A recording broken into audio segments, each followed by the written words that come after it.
and false news has become all too common on social media. Unfortunately,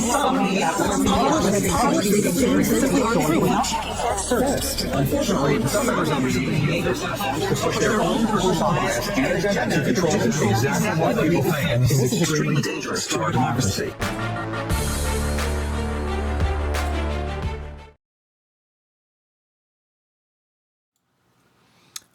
Okay, we are here to talk about something that just doesn't sound good at all.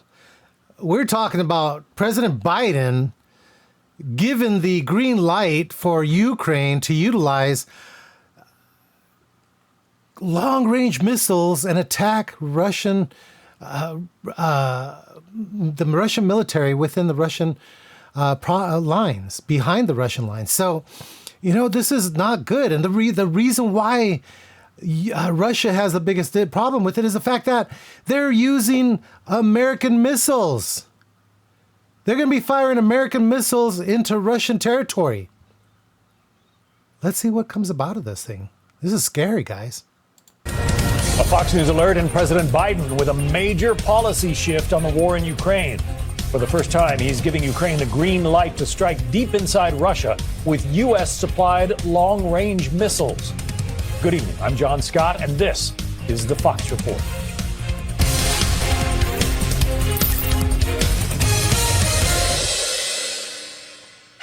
Senior national correspondent Kevin Corke is live in Washington with more on these breaking developments. Kevin.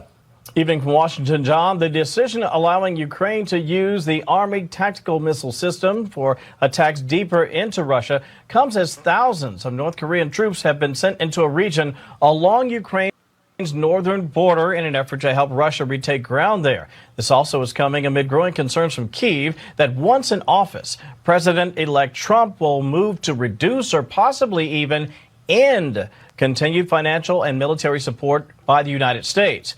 Ukraine's President Volodymyr Zelensky has been pressing the Biden administration for months to allow Ukraine to strike military targets deeper inside Russia, saying that the U.S. ban on some equipment had made it nearly impossible to stop Russian attacks on its cities. Meantime, the president-elect has repeatedly slammed the Biden administration for giving Kyiv tens of billions of dollars in aid. To date, the U.S. Tens of billions of dollars. You know, out to Ukraine and not staying within the United States to help its own people.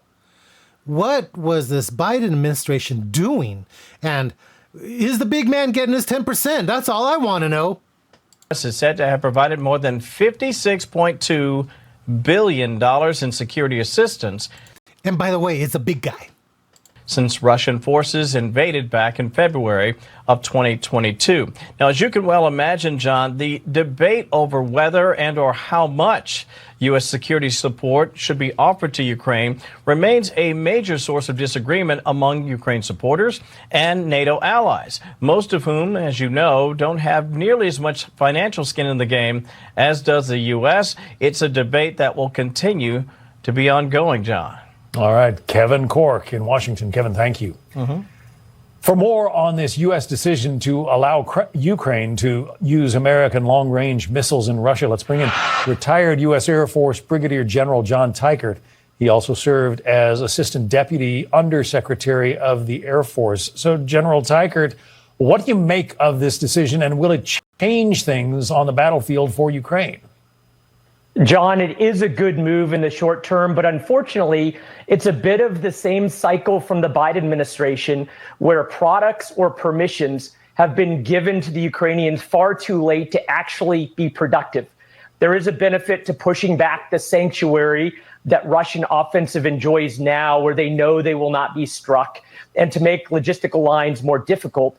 But I actually think the biggest benefit right now is to put President Trump in the best possible position to negotiate an end to the war as soon as possible once he takes office. So you think this benefits incoming President Trump? Because some people have suggested this is sort of mischief making by the Biden administration, that they're trying to put the incoming president into a box.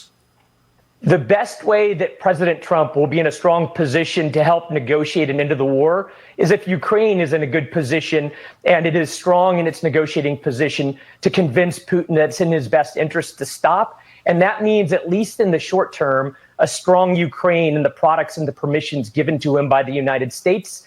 And I believe that President Biden would love his reputation and his legacy in Ukraine to be one where the war ended favorably for U.S. interest. But ultimately, he does see the benefit at the same time of putting President Trump in a strong position to broker the end of hostilities in Ukraine. So this is all about Biden's reputation. 4 years in, letting millions of people cross the border, this whole deal in Afghanistan, people falling off of the planes as they're holding on for their dear lives. And 13 servicemen died because of this man. And now he thinks he's going to fix things, fix his entire reputation because he's going to go to war with Russia? What is up with that? Would you expect that the president and the president-elect had discussed this at that long meeting they had at the White House the other day? John, it is very possible. Again, the Biden legacy aligns with President Trump's desire to end the war as quickly as possible in a way that is favorable to the United States. And it is possible that though the Biden administration now is saying that they're doing this to try to level the playing field with the addition of North Korean troops into Ukraine, there's likely the longer term benefit of possibly that agreed upon long-term ability for the Trump administration to negotiate an end to the war. Because a lot of observers... So how is it that bringing in the United States of America and using their equipment to be able to blow up Russian assets behind Russian lines, how is that beneficial to us? How is that not bringing this world to the brink of war? World War III. What is up with that? On the way out, he just wants to kill everybody, right?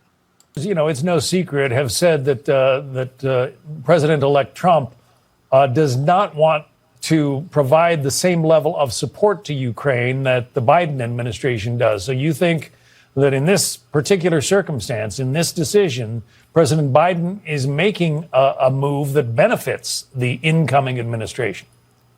I think more likely it benefits the United States of America because it is in our best interest and the Europeans and likely the Ukrainians and the Russians to stop this very costly, almost 3-year war of aggression by Russia.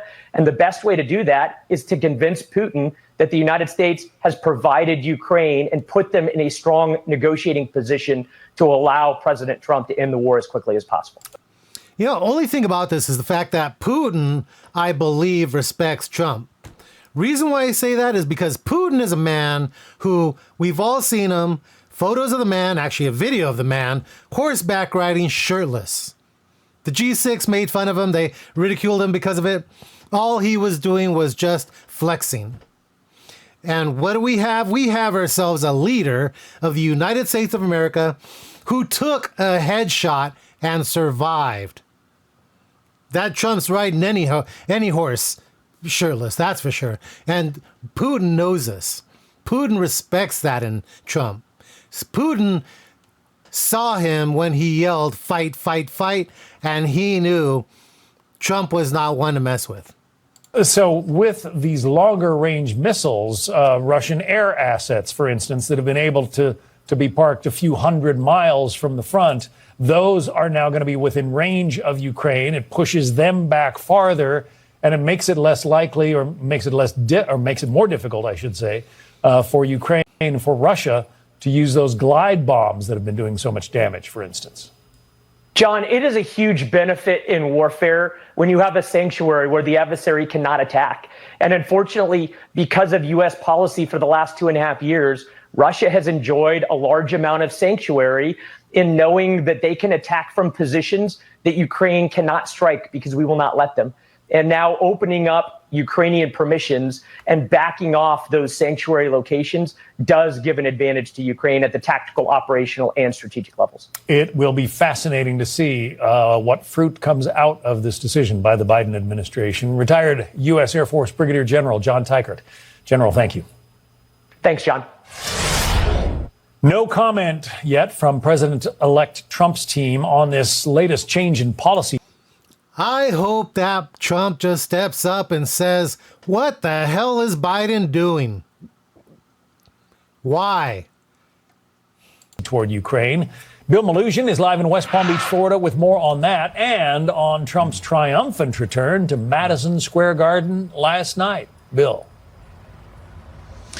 Hey, John, good evening to you. I can tell you it's been a pretty quiet day out here in West Palm Beach so far. No major announcements coming out of Mar-a-Lago. And, John, we have reached out to the Trump transition team to ask them if they have any comment or any response to this new development that Kevin Corke was just talking about today, that the Biden administration is going to allow Ukraine to use U.S. missiles, deep-range missiles, to strike within Russia.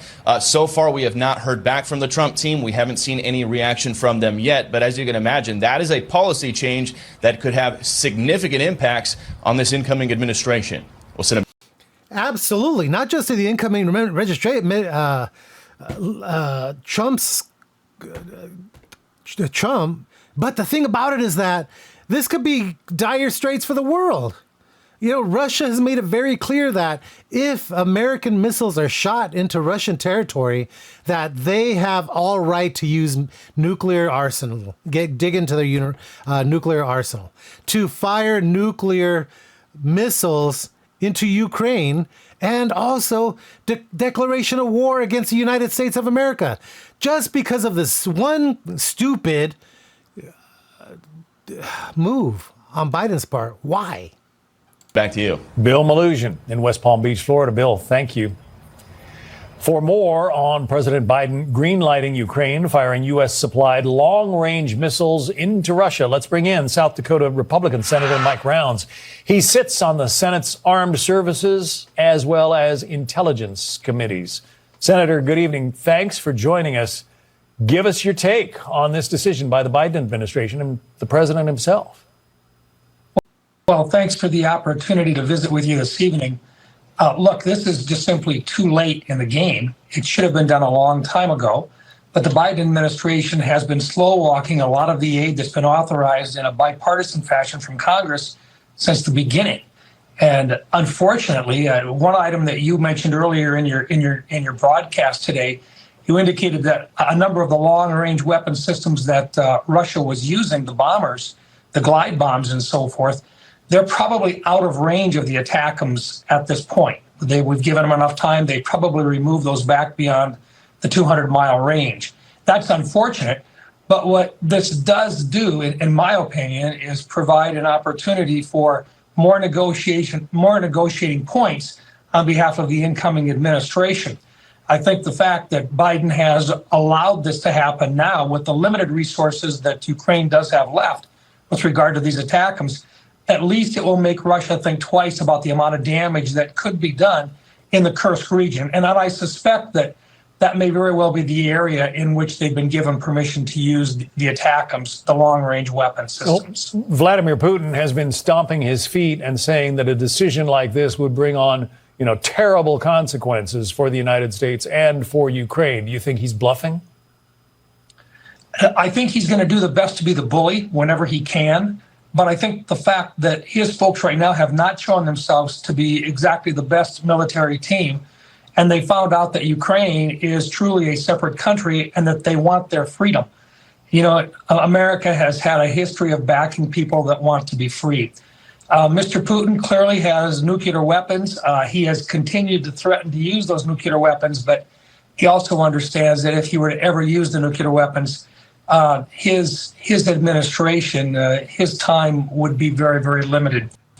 I don't believe. He understands that. He doesn't want to lose power, but at the same time, he wants to save face. Ukraine and the United States doing this was a stupid move.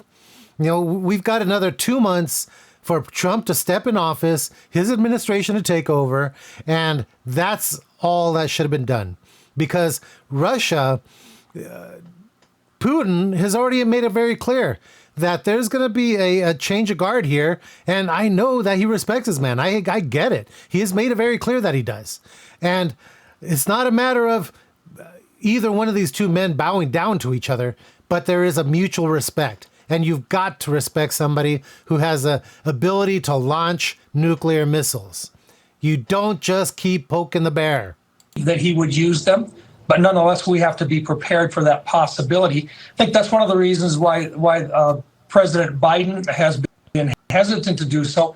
but he has slow walked so much of this that it's been a case of where the suffering that has occurred in Ukraine and the loss of life there has been ongoing simply because we have not given Ukraine the tools to be able to push Russia out of their country. And Russia is definitely the aggressor in this particular case. Yeah. I think this is the right move, and I think it will give the incoming administration, the president-elect, the opportunity to use one more tool if he's able to negotiate with Putin, one more tool that he can use to say, enough is enough. You need to find a peaceful solution, one that's acceptable to all of us, the United States and Ukraine. So you agree? Yes.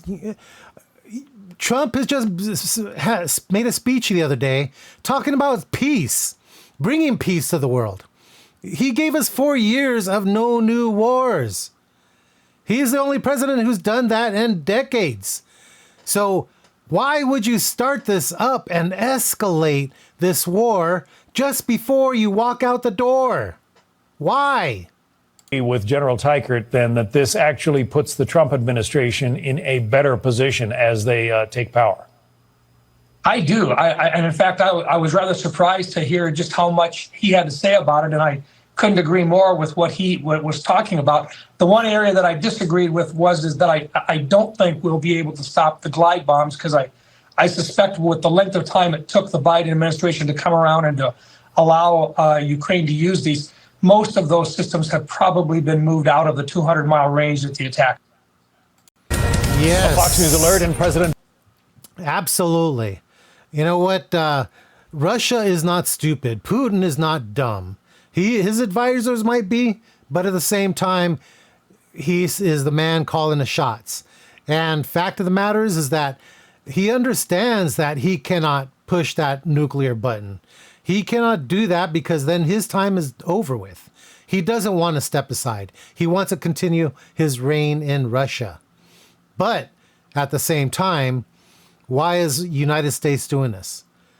Russia and Putin have made it very clear that if U.S. missiles are used in Russian territory, then it's fair game. Nuclear strikes for all NATO members, which is scary. And no matter what, our red, white, and blue is all over that missile that's striking these places. So again, we all pray for this to work out. We all pray that peace comes about of this situation.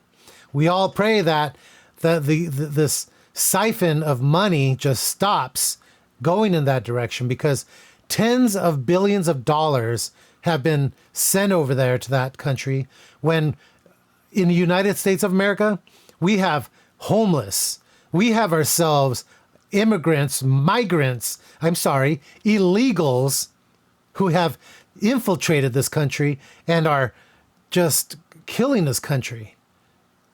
And what are we doing? We're sending money abroad. No, let's make it stop. Please do me a favor, like, subscribe, and share these videos. And as always, shoots.